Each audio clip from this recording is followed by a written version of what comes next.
Welcome to the Chronic Health Collective, where we empower you to transform your life. We gathered the best coaches and experts around the world to bring you insights that's going to elevate your physical, your mental, and your spiritual well being. Whether you're looking to boost your energy, heal your relationships, or live a more productive, balanced life, we're here to guide you every step of the way. Hi, I'm Andy, and welcome everyone to another episode that's just going to challenge the way you think about growth, fear, and transformation. We all know that stepping outside our comfort zone is where all the magic happens, right? But what if I told you that there's an actual framework for navigating this process? Today, we're going to dive into this powerful tool called stretch, risk, and die. And no, don't worry, there's no actual dying involved. This is all about pushing past fear and stepping into your fullest potential.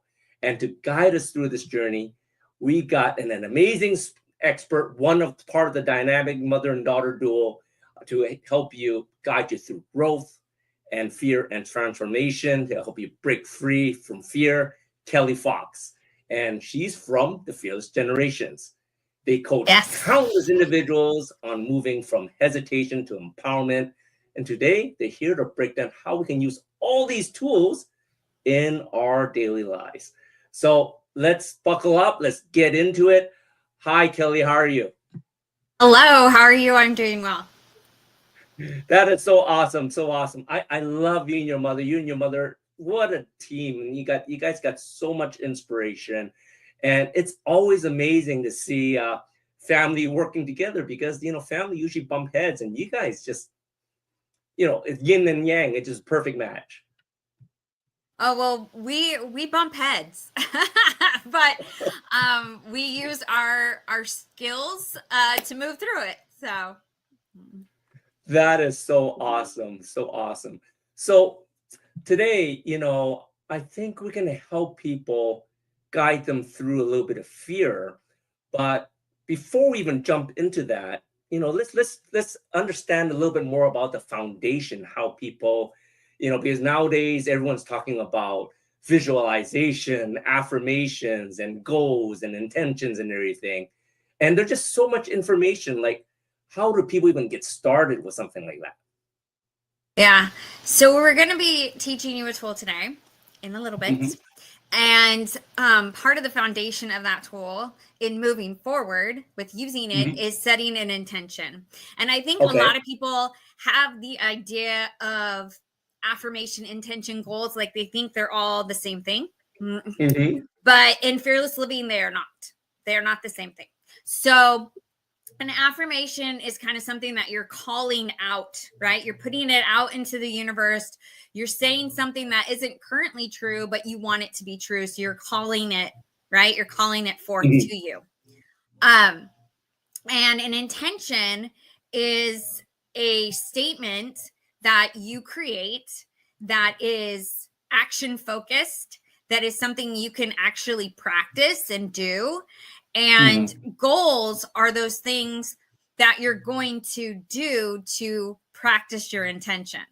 So we encourage setting intentions. We teach our clients how to set intentions that are really powerful and empowering and short so that you can remember them and give you tools on how to use them. Usually we start with one overarching intention for your life. And how can you use that in your daily choices? How can you use that as a filter for decisions or taking risks? Great. Well, we talked about affirmations, intentions, and goals. Can you give us an example of each so people can understand a better understanding how they are different from each other? Yeah, so I could say like a business one is usually a good one to use. So I am now making 7 figures in my coaching business. Now that may or may not be true, but that's an affirmation. I am now making 7 figures in my coaching business. So what are things, what way can I show up to best facilitate 7 figures in my coaching business?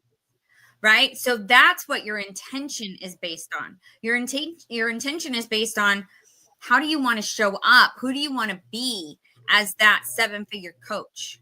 So you would think about, and we start our intention statements with, today I am willing to practice, because having that word practice allows you to not be perfect. Correct. It allows you to have that beginner mindset, and and not have to do it right or all the time or whatever. We're practicing it, right?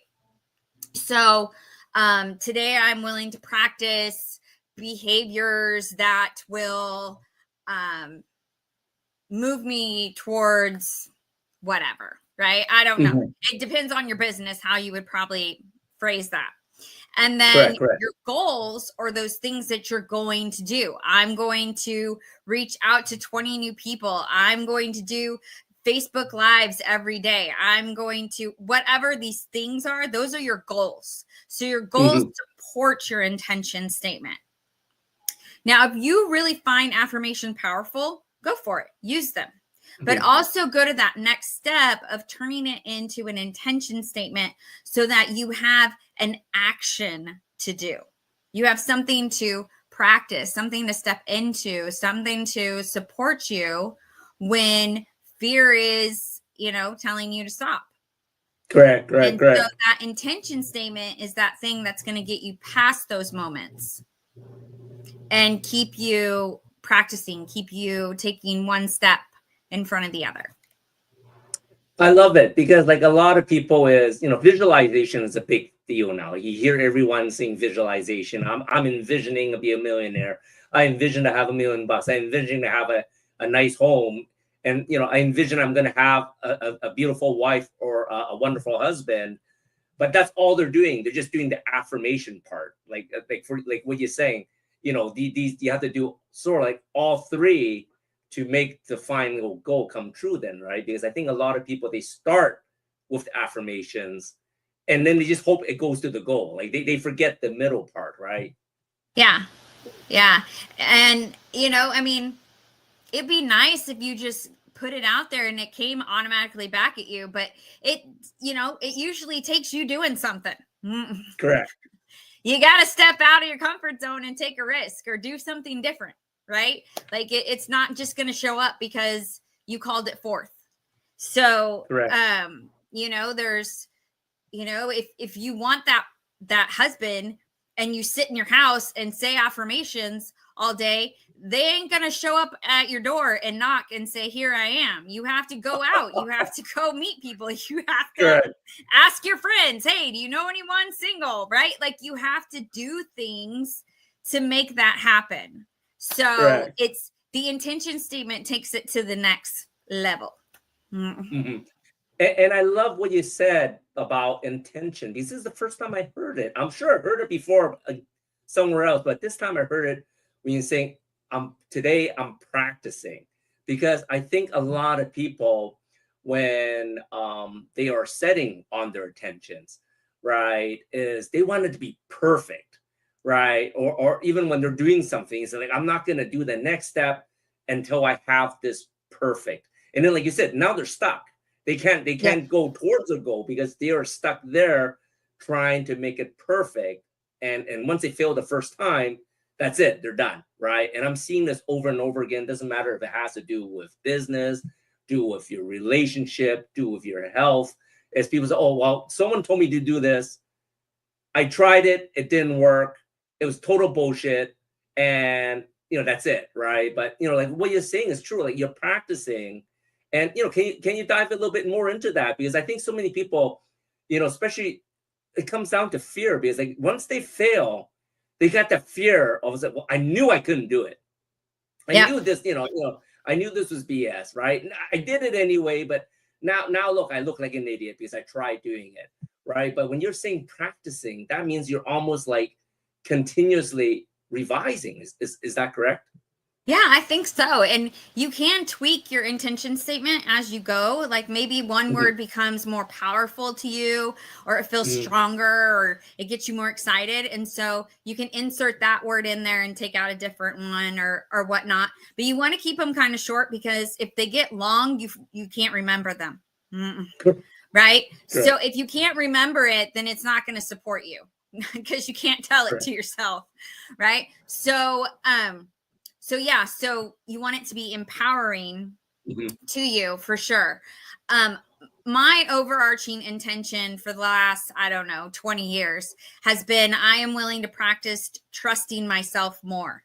So mm, when I come up to a situation where I'm feeling um, unsure, not certain, I couldn't say that word right.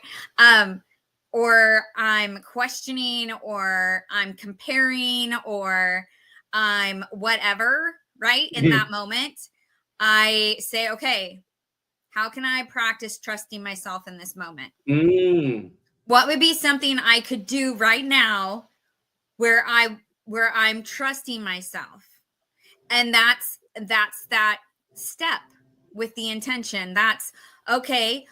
Maybe I have certain goals already set, mhm, right, to help me with this intention, and so I can say, okay, I'll look towards that goal, I'll take that action.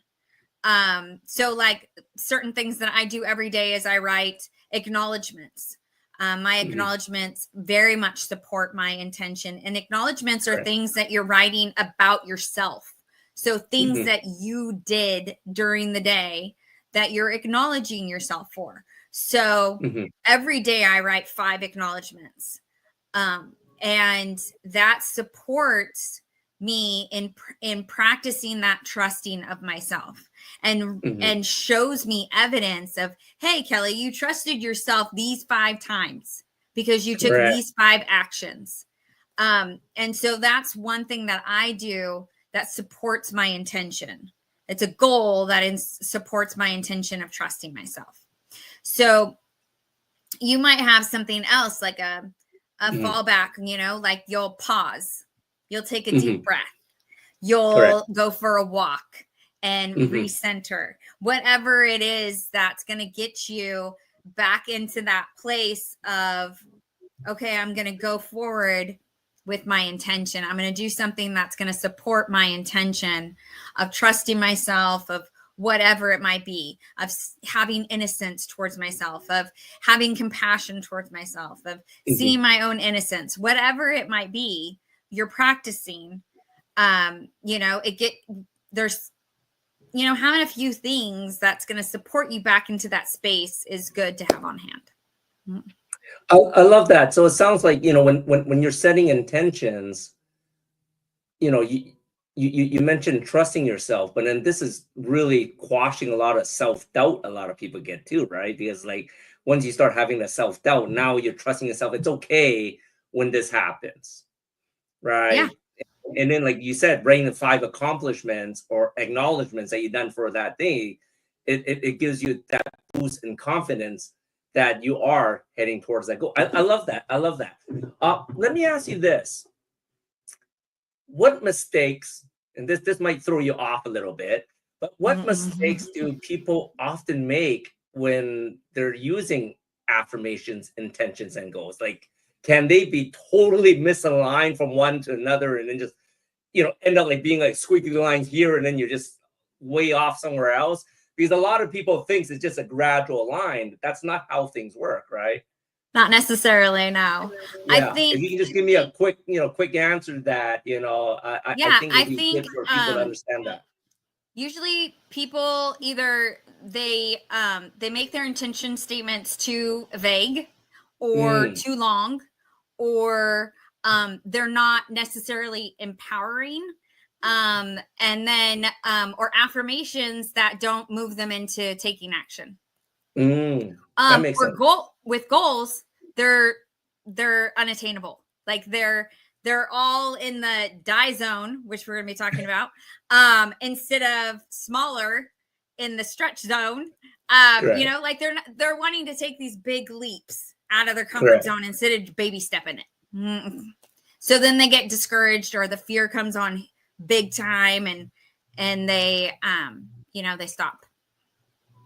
That's amazing. Like you said, so many of us, we set that affirmation, I'm going to be a millionaire, and then you have the goal of owning a $10 million home or whatever it may be, and then the first step that you mess up in the intention, and it's like, oh, this is just obvious, none of this works. Well, we're going to take a short break, and then we're going to dive into the tool, which is, I believe, what you say, stretch, risk, and die, right? On how to master these tools to get you to reach your goals. We'll be right back after this short break. A life empowered is closer than you think. We're all looking for a better way. Reimagine what's next with a new sense of exuberance. Why not power on like you mean it? Or power off blissfully? A better sleep is a better awake. You've never moved like this before.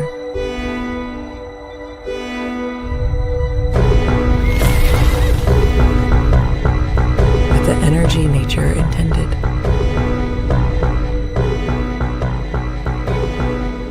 Imagine reprogramming the way you look at the speed of science.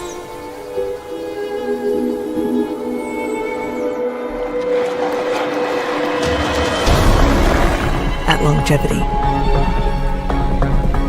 at exhilaration. It's next level rejuvenation. Take control of your well-being from the inside out and outside in. The light within is ready to ignite. Be the light. LifeWave. What we believe to be true will be true for us, even if it's based on completely incorrect information. And we create our circumstances to support the belief systems that we carry. That might sound like bad news, like you're somehow at fault or to blame for the things about your life that aren't working. But let me share with you why that's not true. I'm Jackie Mott. I've always been fascinated by what makes people tick, and I've been working with people for well over a decade. What I can tell you is that those two statements have proven themselves to be true over and over again. The really great news is that we can change it. If you created your circumstances, you must also have the ability to create something different. You can overcome negative conditioning, self-image, limiting beliefs, and instead create healthy relationships, joy, and fulfillment, and that is my specialty.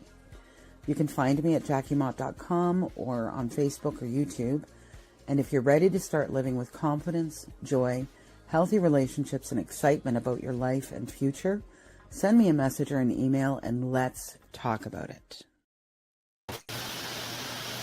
Welcome back to Chronic Health Collector Show. Hi, Terry. Sorry we started a little before you. Terry, the other part of the dynamic duo of Fearless Generation, is joining us for the show, which is perfect. We're part in segment 2.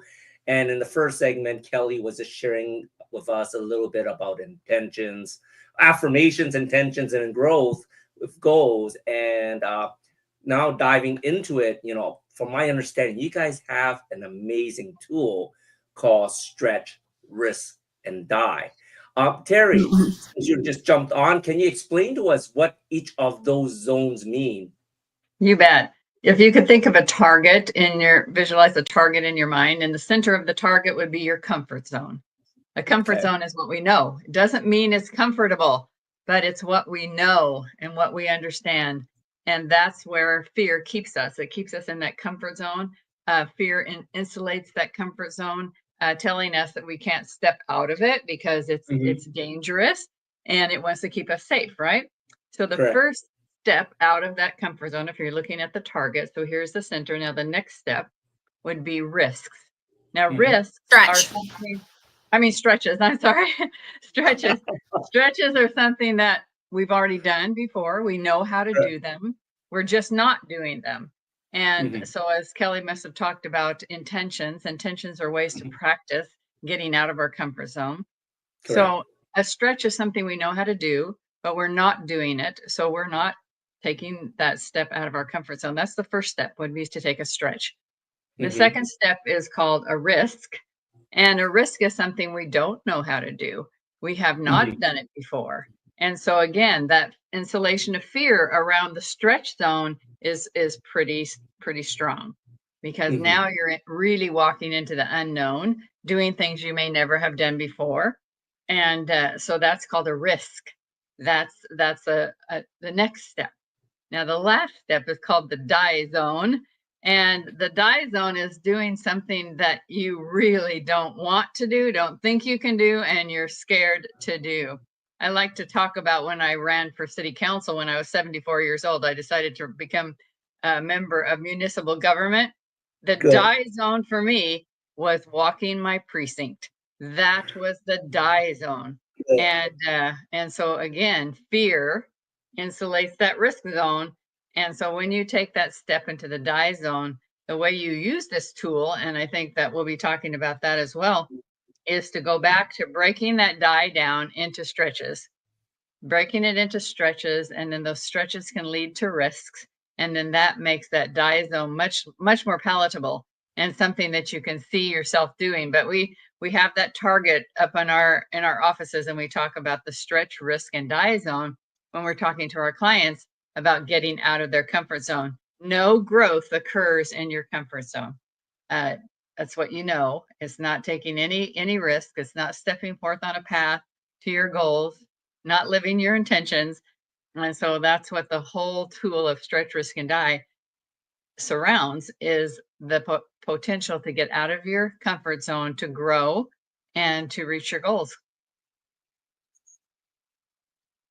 See this, because you got your comfort zone, you got your stretch zone, your risk zone, and then your die zone, right?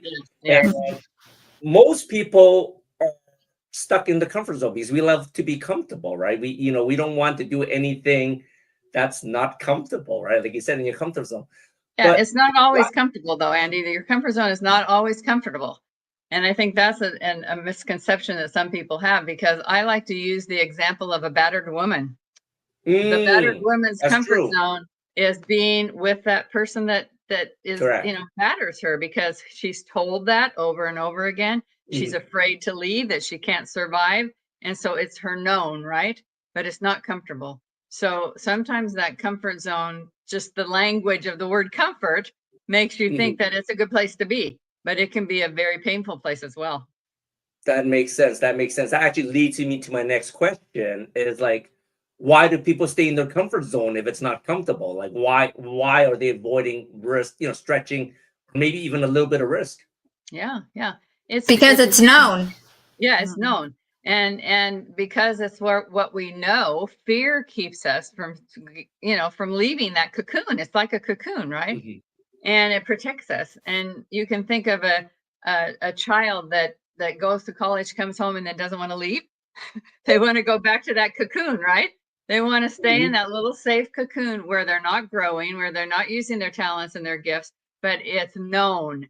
And so it's that fear, you're not managing that fear of stepping out into the unknown. Yeah. That makes sense. Thanks, Kelly. So we can alternate the questions here, so we're not going to talk over each other, because I love to hear both insights. So you're talking about the known, because you have the fear of that, of stepping outside the comfort zone. So what would be the first step for people to start stepping outside their comfort zone, to start facing the fear, to get into a little bit of that stretch zone? Yeah, well, it depends what you're wanting to do, right? So, and everybody, a stretch, a risk, a die, it's different for everybody. Like for me, singing karaoke is a stretch or even in my comfort zone. But for someone else, it could be in their die zone. So it's keeping that in mind as well. Like it's not the same for everyone. Correct. So something that scares me might not scare you at all. Right. So it's really looking at ourselves and saying, okay, where am I hesitating? Where am I procrastinating? What's one small step that I can take that'll get me out of that will get me away from that hesitation or that procrastination. Mhm. So if you're hesitating or procrastinating doing a task, okay, well, what about that task could be scary or could be unknown? Now, how can I take one tiny step towards that? So, you know, that's kind of how you decide what a stretch is. So, but also a stretch is something that you've done before. So maybe you used to go to the gym all the time and then you got out of the habit and you gained some weight and your eating habits aren't great again, right? And you're thinking, oh, I want to go back to the gym. Correct. Okay. Well, a stretch could be, you know, getting out your gym clothes, knowing where they are. Correct. Right? Or calling a friend and saying, hey, would you go with me at this time on this day? You know, the stretch doesn't have to actually be going to the gym. Right? Because if you've gained some weight, going to the gym might not be a stretch anymore. It might be more of a risk because you're not in the same shape as you were before when you were going to the gym. Right? So stretches are just those baby steps that are going to get you a little bit closer. Correct. I love that answer. I'm going to throw Terry under the bus here because I think this is something a lot of people do. And I'm just going to use an example.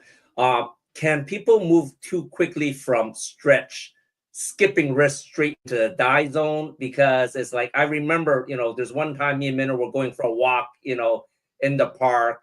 And you hear, if you see a black bear, you turn around, right? You don't walk towards it. And I told me, don't worry, bears are scared of people. Let's just follow the bear. You know, it's like I literally went in the die zone without even knowing about it. You know, because I thought I was, well, you know, I'm not scared of the bear, which was just stupid. So I went from my comfort zone straight into die zone.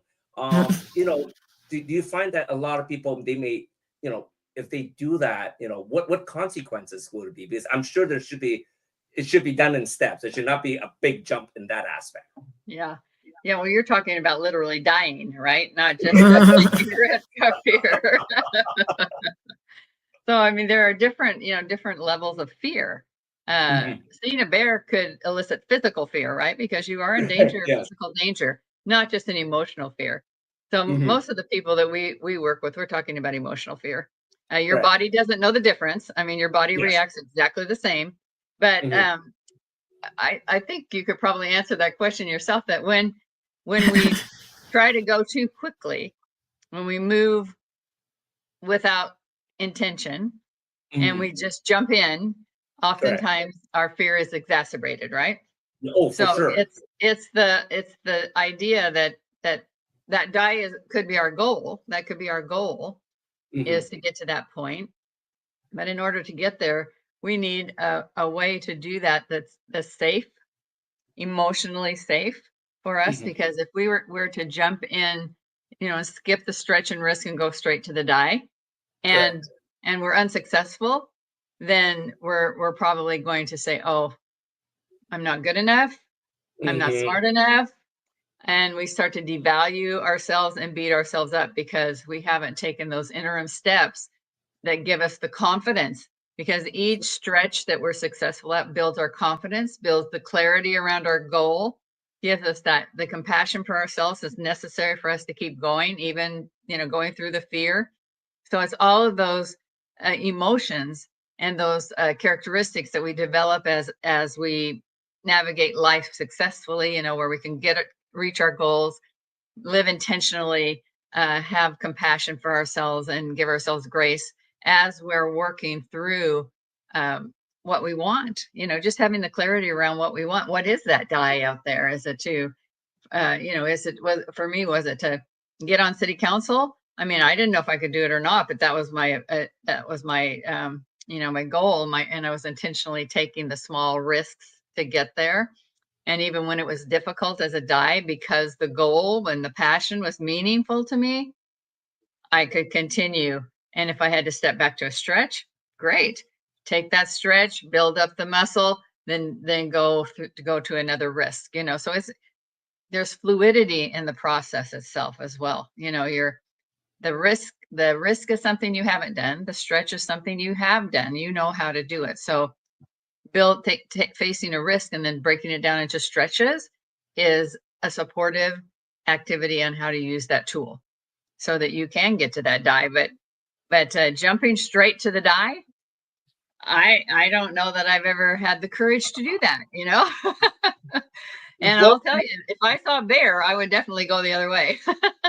Well, you know, I think it was more my ego more than anything else. But you Yeah. know, like I just thought that a lot of people, they say, "Well, I'm gonna jump into the business," and they just, you know, they say, "I'm gonna get out there," and then when it doesn't work and they fail and then they fall down, right? So you Right. know what you're They quit. talking about, the stretch, risk, and die. I just want to touch a little bit on that. Sometimes it may be 2 steps forward, but 3 steps back, because it's Yes. not always a continuous climb up. Then, from what I'm understanding, Right. right? It's not fluid. I mean, it's just like life isn't that way, right? It just gives you an opportunity then, you know, if you go a stretch and it works and then you just take the risk and your fear gets in there and messes with you again. Going back to a stretch is a support. It's a way to support yourself, you know, looking at it that way. And okay, this didn't work, so now I'll take a stretch this way. You know, life is not a smooth journey. And this Correct. gives you a way to look at it, you know, a way to look at, okay, I'll go back to something I do know how to do. I'll do that, I'll do that, I'll do that. And then, you know, the risk becomes less of a risk. And as you stretch your comfort zone, it takes in those stretches become in the comfort zone. Those risks will even come into the comfort zone. If I was to run another campaign, going out and walking my precinct would no longer be a die. It would now be a risk. And if I did it again, it might become, you know, a stretch because I've done it before. So it's just that idea of looking at those dies or those difficult things for us to do where fear really is insulated our belief in ourselves. It really helps us to grow with confidence and clarity and helps us to move forward. From what I get from both of you in this segment is we have a comfort zone, and with the stretch, it's things that we normally do. But as we are stretching, that actually stretches our comfort zone larger than, right? Exactly. As our risk becomes our stretch and Yeah. and the die becomes our risk. So once it gets to that point, you can set the larger goal. So like Kelly was saying in the beginning, don't set too big of a goal. So it's better to like set the small goal. And once you reach that goal, now that goal is just a stretch. And then Yeah. you set up the larger goal. Yeah. And keeping that, you know, the end goal, keeping that, you know, in your mind, it may change. That may not be Correct. the outcome, but keeping, you know, why are you doing this? It's always, why am I doing this? Why is this a passion? Why am I taking these stretches and risks? And if we can keep that fluid as well, then we're going to make more progress. I love that. I love that. Well, we're going to take a short break, but when we come back, I'd love to hear some real life examples how we can use this tool, maybe for health, you know, maybe towards your relationship, towards your business, because it sounds like such an amazing tool that can apply to all areas of your life. Because for everything, we're always facing fear no matter what we do. And that's what seems to be holding us back. And you two are the fearless generation, in which case you guys can eliminate all that fear. So I'd love to hear how you can apply these tools right after the short break.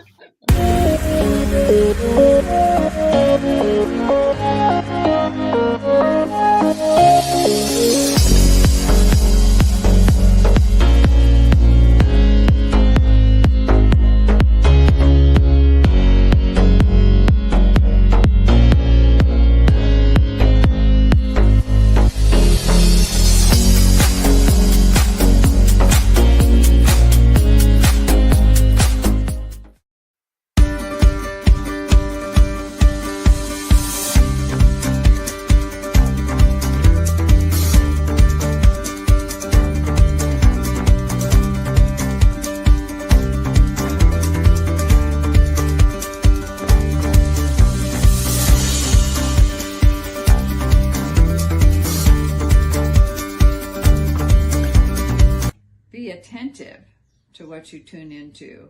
attentive to love and curiosity, interest and enthusiasm.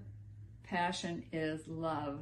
And when we talk about love, it's love of self, love of others, love of God, love of the process.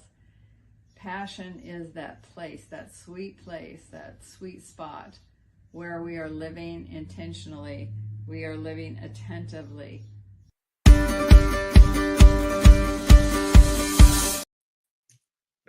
Welcome back to the Chronic Health Collective show. We're going to dive in. We're going to start with you, Kelly, first. So we've been talking a little bit about the stretch, risk, die tool in the last segment.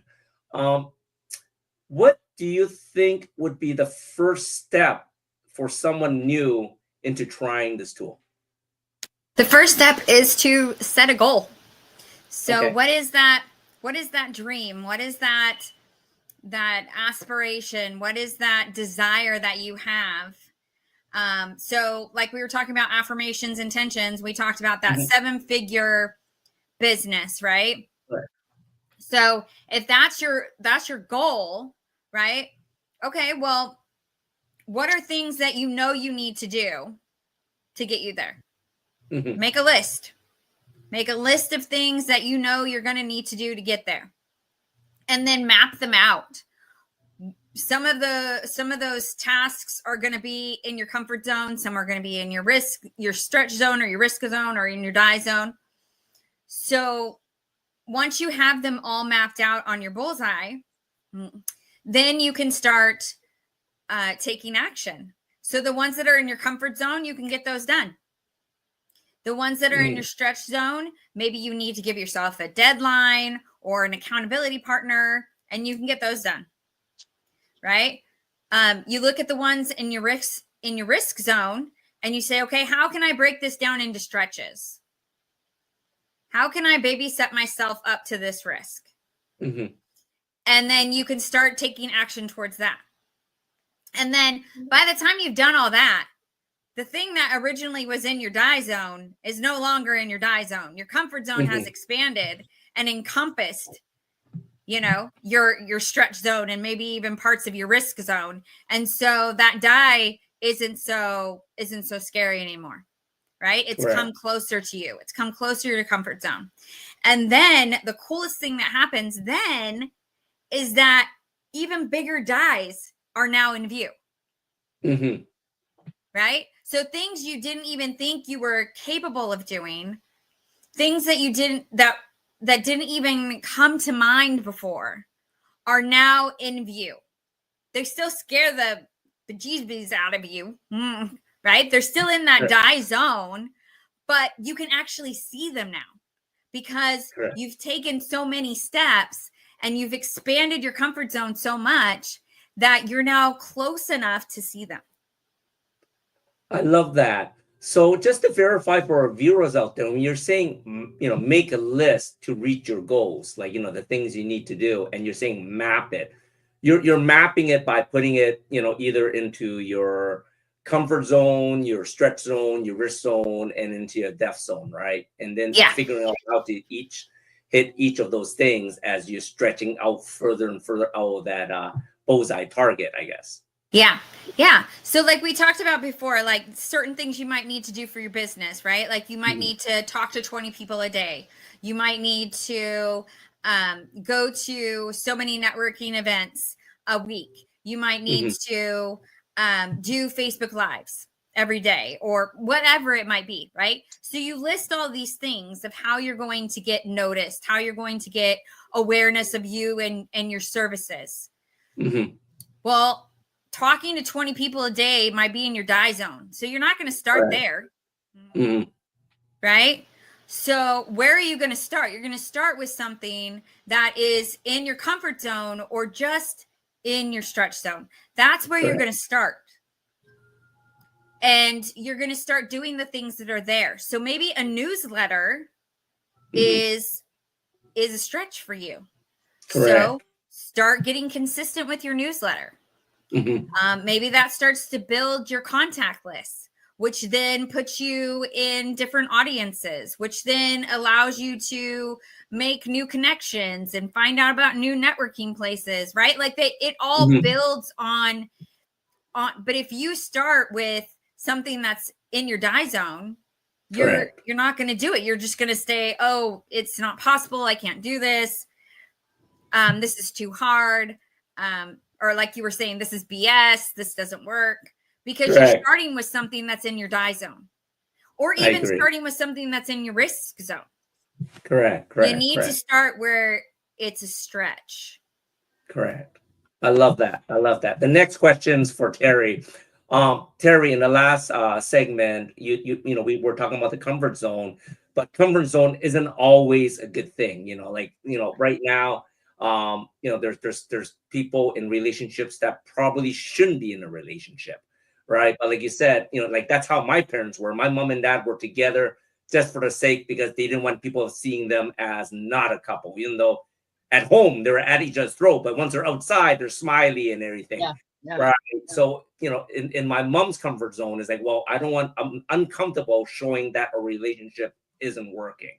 So can you give us some examples in regards to relationship, how they can get outside of that comfort zone, outside of that abuse, where they can, I guess, blossom to a better relationship with someone else, or maybe just to get out of that relationship where they can start having some self-love for themselves.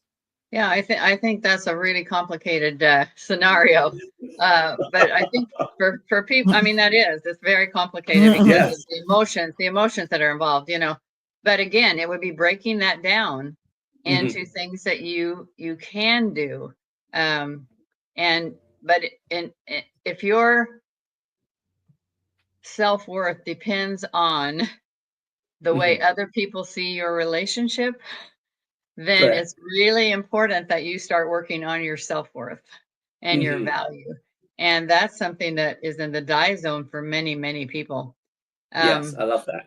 Yeah, but I think that's a really complicated scenario that we could spend a great amount of time on. But it comes down to recognizing what you want, being clear about what you want, and then, like Kelly said, taking those steps. So if I could relate that to something more about health and something you have more control about because it's your decision alone, Of course. I turned 80 on my birthday in January, and part of my goal in one of my main health intentions, because we are the health collective, my health intention is that I am willing to practice habits that result in abundant energy.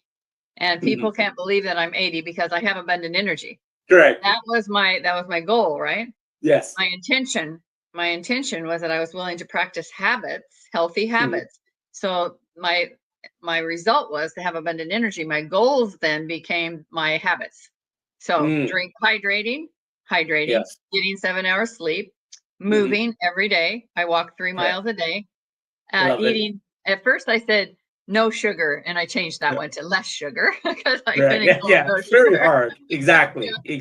Yeah, and then taking supplements.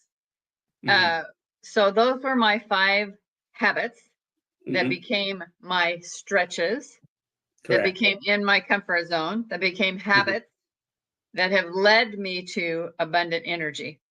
So that's kind of the pathway that we take with our clients, is we have them develop what is your goal? You know, what do you want? Then are you willing to practice something now, today, in the present, that will result in that? And what are those goals? And so that's the way I moved out of my comfort zone of being pretty sedentary to being very active. And then those things brought me that abundant energy.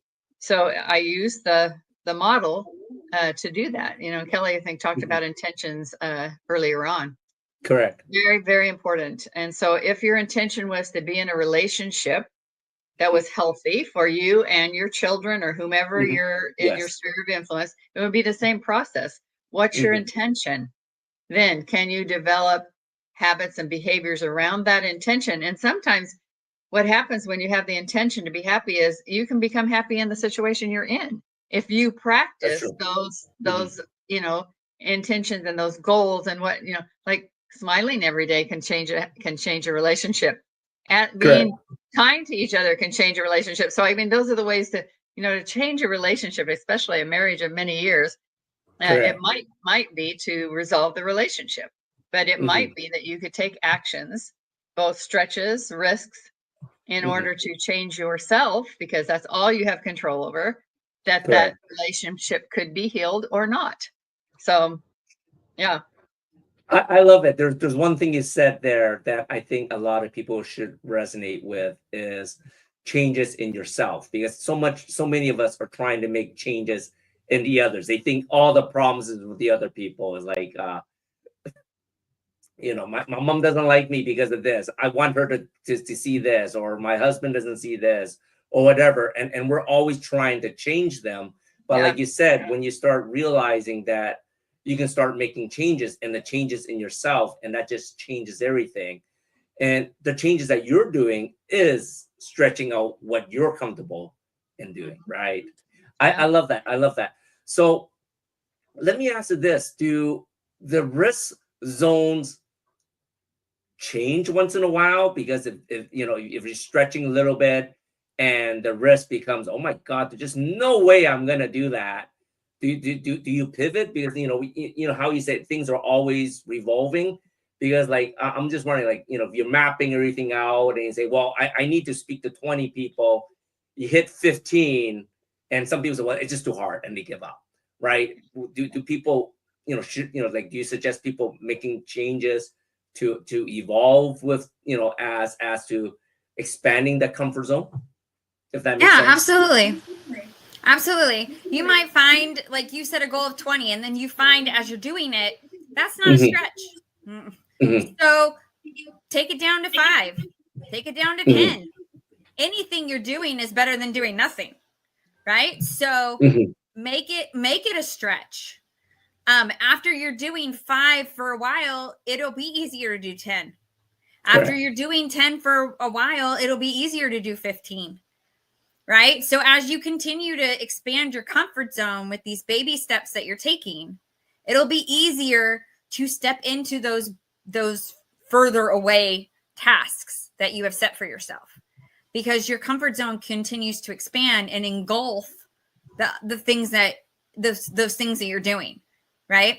So there will always be a risk zone, but things that used to be in your risk zone will move closer to you as you expand your comfort zone, if that makes sense.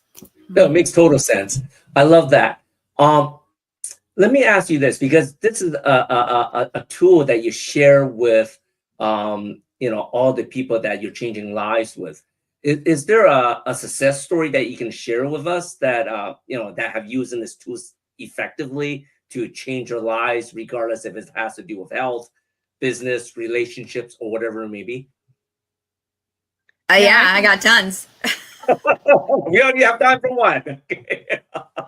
Go ahead, Kelly. Well, there was one client. She, I loved working with her. She's a young mom, and so we resonated with each other really well.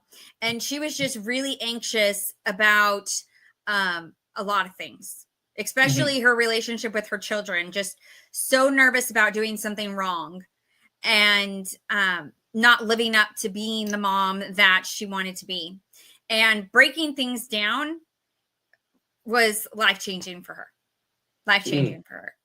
And she was able to really cultivate these beautiful relationships with her daughters, and that flowed into her marriage and her relationship with her father-in-law. And she was able to also have a better relationship with herself.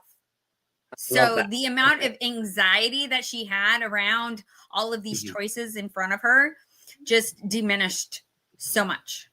Wow. I love that. I love that. I have one more question before I ask you guys a quirky question. What is one action step that our listeners can do now, regardless whatever goal they have, to step into that stretch zone? Because like you said, so many of us are stuck in that comfort zone. And regardless if it's comfortable or not comfortable, a lot of people have the fear of change, right? Fear of change is probably the biggest fear for anything, because fear of change usually has, secondly, the fear of failure, right? So, what is one easy step, one action step that you think all listeners can do today, right now, to start stepping into the stretch zone? Terry. Yeah, I believe that it's a clarity around what you want. Okay. So many people do not know what they want. Mm-hmm. In order to step out of your comfort zone, and you need to have something that's motivating you that you really want. And sometimes, to the question you had asked Kelly before, sometimes when we can't step into the risk zones because what we're trying to risk isn't something we really want. And we're doing it because it's an expectation of ourselves or someone else's expectation of us. So clearly, what do you want in order to grow your life towards your goals and for you to have joy and happiness in your life and peace in your life? Sometimes we're not clear about what we personally want. And if it's outside of our comfort zone and we want it and we clearly want that, then the step is much easier to take.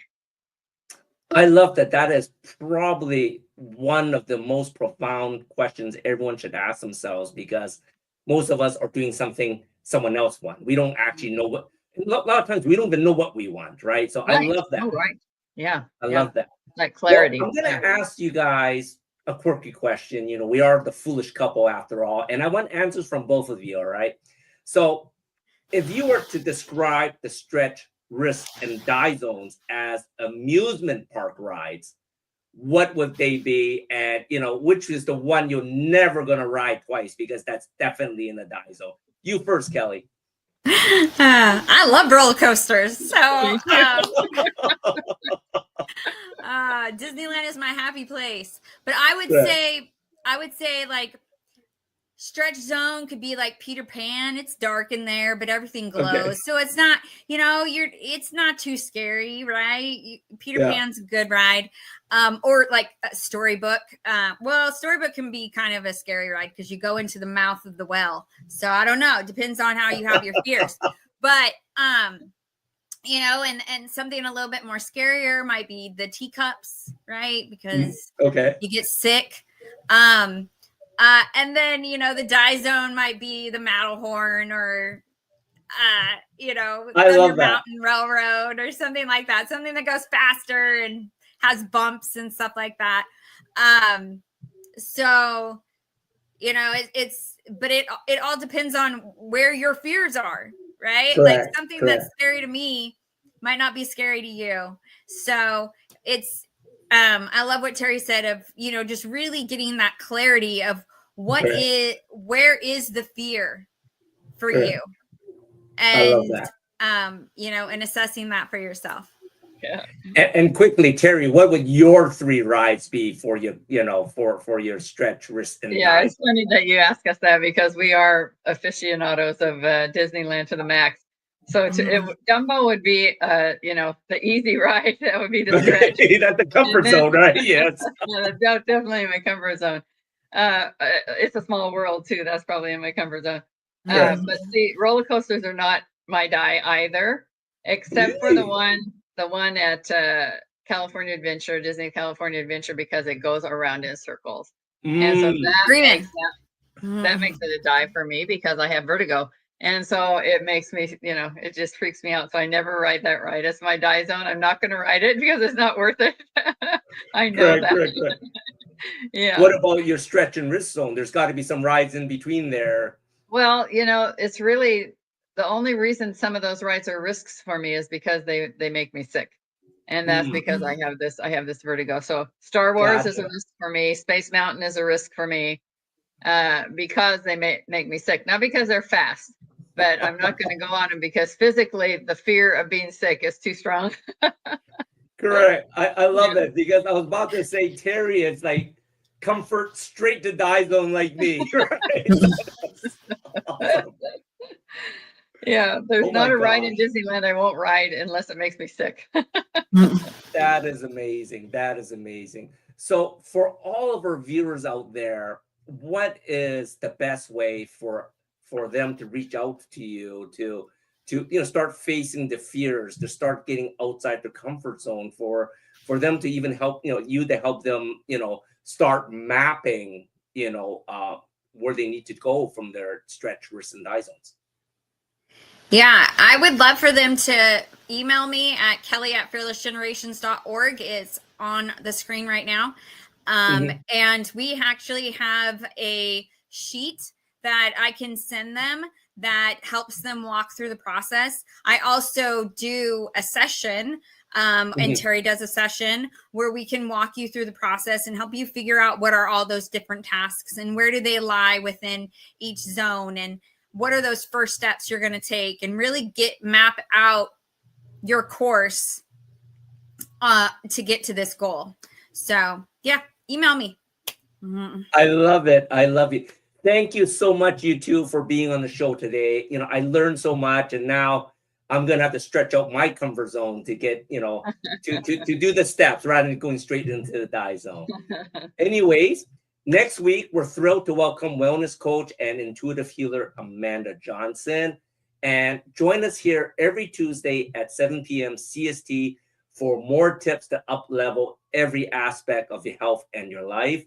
And if you missed an episode, catch up anytime at watch.e360tv.com, on the Vitality TV network, or on our YouTube channel at youtube.com/@Chronic Health Collective. And make sure you're downloading our magazine. We got an amazing magazine where all the authors are contributing monthly. So go to chronichealthcollective.com to sign up for your magazine. But until next time, stay healthy, stay inspired, and always live your chronically healthy life. Goodbye now. Bye.